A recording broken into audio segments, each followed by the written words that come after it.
Oi gente, tudo bem? Professor Luiz de História mais uma vez, para a gente ver o nosso conteúdo aqui, e agora a gente vai começar a entrar num momento muito importante da história, que está relacionado com os nossos assuntos anteriores de absolutismo, certo? Só que a gente viu a maneira como o absolutismo, os estados modernos, o antigo regime surgiram, certo? Como é que eles se formaram. Agora, pessoal, a gente vai começar a entender a crise do absolutismo, a crise do antigo regime, tá? E para a gente entender esse processo, que é tão importante para a nossa história, a gente precisa falar sobre o iluminismo, tá? Iluminismo, pessoal, é um outro assunto também, a gente já falou de alguns outros, que são esses assuntos que a gente costuma ver em mais de uma disciplina, né? O iluminismo, a gente trabalha muito ele em história, mas a gente também vê muito em filosofia, por exemplo, né? Se vocês ainda não viram, eu garanto para vocês que vocês vão ver, tá? E vão ver muito, porque é realmente um assunto muito importante na filosofia, tá?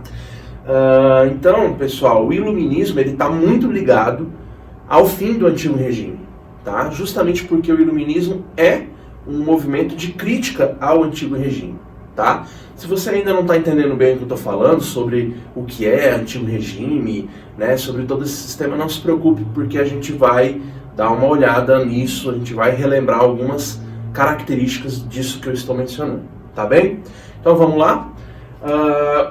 Trouxe algumas definições do iluminismo, tá bom? Em poucas palavras, o que é o iluminismo? É um movimento filosófico e científico de crítica ao antigo regime. Então vão ser aí filósofos intelectuais que a partir desse momento vão criticar os diversos aspectos desse antigo regime. E aí daqui a pouquinho eu explico para vocês melhor o que é esse antigo regime. Perceba que eu estou colocando aqui que ele é um movimento filosófico e científico. Isso é muito importante, tá, pessoal? Porque o iluminismo, ele é o advento da ciência, né, da ciência moderna, tal qual nós conhecemos, né? É a partir desse momento que surge essa ideia de que a ciência, ela nos traz a verdade, né? Você busca a verdade por meio da ciência, tá? A gente vai ver que, por mais que isso para nós hoje seja bobo, seja trivial, né, seja óbvio, a gente vai ver que isso é uma novidade muito grande aqui nesse momento, tá bem? Quando é que ocorre esse movimento? Quando é que ocorre o iluminismo? Ele ocorre aí no século XVIII, pega um pouquinho do final ali do século XVII também, tá? E é por isso que o século XVIII ele vai ser chamado às vezes de século das luzes, né? Que é justamente onde as ideias iluministas estão aí fervilhando, tá bem? Pessoal, o iluminismo, ele é um movimento que ocorre com muita força na Europa em geral, tá? Ele também vai influenciar outras áreas, inclusive nos Estados Unidos, o processo de independência dos Estados Unidos tem base nas ideias iluministas. A gente inclusive tem eventos aqui no Brasil que são influenciados pelo iluminismo, por exemplo, a Conjuração Baiana, a Conjuração Mineira, tá? Mas o núcleo, né, digamos assim, do iluminismo está na Inglaterra e na França, tá bom? A Inglaterra vai dar início a esse movimento, tá bom? A gente vai ver que o pai do iluminismo é um filósofo inglês chamado John Locke, mas o auge do iluminismo é na França, tá? É na França onde essas ideias vai ganhar mais adeptos, tá? E é onde você vai ter aí o maior número de filósofos importantes que pertencem a esse movimento, tá bem? Uma última característica que a gente não pode deixar de esquecer, pessoal, é que o iluminismo é uma ideologia, uma filosofia essencialmente burguesa, ok? O que eu quero dizer com isso? Que os preceitos do iluminismo, as principais características do iluminismo, as críticas que o iluminismo faz ao antigo regime, ela vai encontrar adeptos principalmente na burguesia. São os burgueses que mais se identificam com essas ideias do iluminismo. E, claro, muitos desses filósofos iluministas pertencem à burguesia, tá bom? Então a gente pode dizer sim que o iluminismo é uma ideologia, é uma corrente filosófica burguesa, por essência, tá bem? Então vamos lá. Ok, você pode estar se perguntando, né? O que é então esse antigo regime? Como é que eu vou entender o que é o iluminismo que critica o antigo regime se eu não sei nem mesmo o que é o antigo regime? Então eu coloquei para vocês aqui uma definição bem básica e algumas características do que é o antigo regime. Pessoal, o antigo regime é todo um sistema que existe durante ali o século XVI, XVII, XVIII também, tá? Que era o sistema vigente na maior parte do continente europeu. Quando eu estou falando de sistema, eu quero dizer que é um sistema que abrange tanto características políticas, econômicas, culturais, sociais e por aí vai, beleza? Então a gente vai ver agora um pouquinho de cada uma dessas características, tá? Para começar, pessoal, característica política do antigo regime é algo que a gente já viu, que é o absolutismo, tá bom? Então o absolutismo monárquico, essa lógica de que o rei ele concentra poderes absolutos em sua mão, é algo muito típico desse antigo regime, ok? Lembra, eu falei para vocês que o iluminismo é um movimento que critica o antigo regime, portanto a gente vai ver que os filósofos iluministas eles vão bater de frente com essa lógica do absolutismo, tá?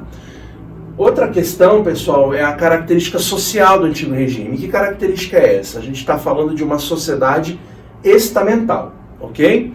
O que é uma sociedade estamental? É aquela em que a sua classe social ela é definida a partir do seu nascimento. É uma sociedade onde você não possui mobilidade social. Se você faz parte da nobreza, você será para sempre parte da nobreza. Se você faz parte da classe dos trabalhadores, você será para sempre parte da classe dos trabalhadores. E isso faz com que, então, não haja nenhum tipo de transição social. Não existe nenhuma perspectiva de que aquele que está embaixo na pirâmide possa um dia chegar ao topo dela. Isso não ocorre em uma sociedade estamental. E isso também vai ser muito criticado pelo iluminismo, tá bem? Outra questão, e aí a gente já está falando de uma vertente bem específica do iluminismo, tá? Que é as críticas aí à economia do antigo regime. E a principal característica econômica do antigo regime é esse sistema que a gente chama de mercantilismo, ok? O mercantilismo, ele é essa lógica de controle do Estado sobre a economia, com o objetivo de acumular ouro, de acumular metais, né? Voltado, portanto, para o comércio. Tem também muito forte essa lógica do colonialismo, né? Justamente a partir do mercantilismo que ocorrem os processos de colonização da América, de alguns territórios da África, tá bom? E isso também, então, vai ser muito criticado pelos iluministas, principalmente nesse aspecto de intervenção do Estado, né? E é por isso que eu estou dizendo para vocês que a gente está falando de uma vertente muito específica do iluminismo, que na verdade a gente pode dar até um outro nome, a gente vai chamar de liberalismo, tá? O liberalismo, a gente vai falar um pouco mais sobre isso depois, ele é a vertente econômica do iluminismo, né? É uma corrente filosófica que vai buscar analisar mais especificamente o aspecto econômico da sociedade, tá bem? Por fim, pessoal, uma questão cultural muito forte do antigo regime é algo que a gente já viu também, que é essa associação muito forte entre política e religião, né? E, portanto, no antigo regime, o que a gente observa é uma intolerância religiosa muito forte, né? Não existe espaço no antigo regime para você ter opiniões divergentes, né? Para você ter liberdade de expressão. Então, os filósofos iluministas, eles também batem muito nessa tecla, criticam muito esse aspecto do antigo regime, tá bem? Uma das bandeiras, portanto, vai ser essa aí da liberdade de expressão. Vamos dar uma olhada aqui nessas características, vamos esquematizar um pouco das características principais do iluminismo. Gente, primeira lógica, primeira questão é a ideia do racionalismo. Como eu falei para vocês, os iluministas, eles são muito críticos dessa forma cristã de obtenção do conhecimento, né? Aquela lógica que remete desde a Idade Média ainda, de que o conhecimento ele é monopolizado por um grupo, né, que seria a Igreja Católica, né, o cérebro da sociedade, né? E portanto os iluministas eles vão dizer, eles defendem que esse conhecimento ele pode ser obtido por qualquer pessoa. E como é que essas pessoas podem obter o conhecimento? Por meio do uso da razão, por meio da ciência, tá? E aí é esse conhecimento obtido por meio da ciência que é o conhecimento verdadeiro, tá? É por isso que os iluministas, então, eles se colocam como iluministas, no sentido de aqueles que trazem a luz. A luz no sentido de trazer o conhecimento para as pessoas, tirar as pessoas da escuridão, da ignorância, tá? É por isso que, inclusive, a partir do iluminismo, passa a se chamar a Idade Média de Idade das Trevas, né? Porque os iluministas enxergavam a Idade Média como um período tenebroso da humanidade, né? Um momento onde as pessoas, então, viviam na escuridão, na ignorância, tá? Portanto, o iluminismo ele se coloca como contraposição a isso, tá bom?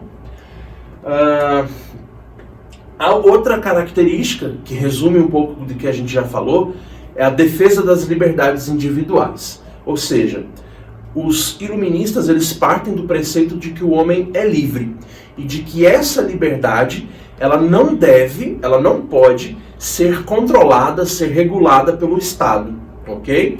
Quais são essas liberdades? A liberdade de expressão, a liberdade religiosa, o direito de propriedade é algo também muito importante para os filósofos iluministas, ok? E que essas liberdades, elas são invioláveis, ok? Elas não podem jamais sofrerem qualquer tipo de intervenção do governo, do Estado, tá bem? Outra questão é a ideia de igualdade de tratamento perante a lei, ou seja, a lógica de que você tem que dar o mesmo tratamento para todas as pessoas, a abolição dos privilégios, ok? Vamos lembrar que nós estamos falando de uma sociedade estamental. E na sociedade estamental, aqueles que estão no topo da pirâmide, a nobreza, o clero, eles gozam de uma série de privilégios. Para começar, a isenção de impostos. Esses caras não pagavam impostos, certo? Enquanto que a classe trabalhadora, incluindo a burguesia, era quem sustentava o Estado, era quem pagava os tributos, certo? Então, uma das críticas do iluminismo era essa, de que não, você tem que abolir os privilégios. Você não pode tratar uma pessoa diferente da outra. Todas devem ser tratadas de maneira igual, ok? E por fim, né, aquela lógica mais do liberalismo que eu mencionei para vocês, muitos desses liberais, eles defendem então que o comércio, as atividades, o trabalho, a economia como um todo, não pode sofrer nenhum tipo de intervenção do Estado. Então eles defendem o livre comércio, a livre concorrência, a não intervenção do Estado, porque eles defendem que isso é benéfico para todo mundo. Ok? E claro, benéfico para a burguesia que defende esse tipo de ideia e que trabalha com as atividades comerciais na maioria das vezes. Tá bem?